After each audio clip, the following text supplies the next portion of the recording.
de dag van het kanaal. Geniet ervan, beste mensen.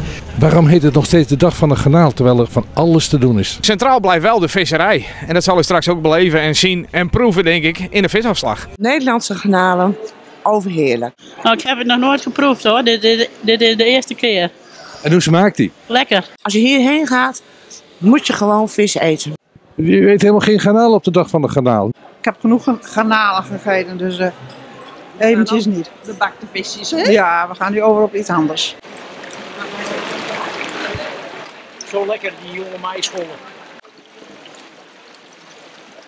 Nou is dit de dag van het kanaal en u eet school. Ja, maar dat is ook vis, hè? We hebben grootgebracht met schar. Ja, en vandaar dat ik nog heel graag zo'n scharretje of scholletje eet.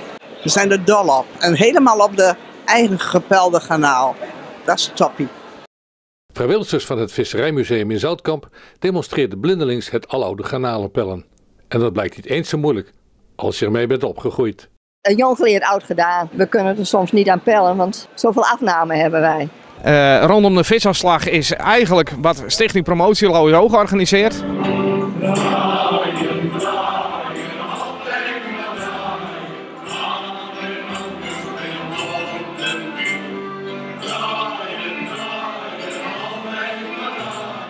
Het rustige weer nodigde menigeen uit voor een tochtje met een garnalenkotter of voor een supersnel tochtje met de boot van de reddingmaatschappij.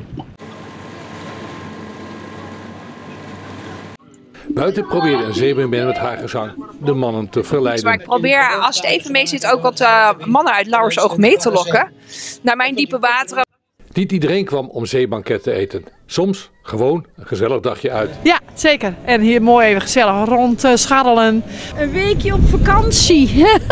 En de moeder van hem, die zingt hier. Die dus zingt hier in het koor en dan kwamen we kijken. De garnaal, eigenlijk. Ja, lekker proeven. En alles eromheen, de braderie. Vooral de vrachtwagens, daar ben ik geïnteresseerd, want ik ben daar zelf chauffeur geweest. Het grootste wat er was. Ja.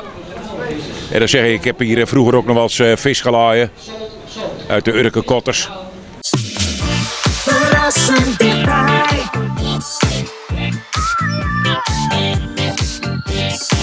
RTV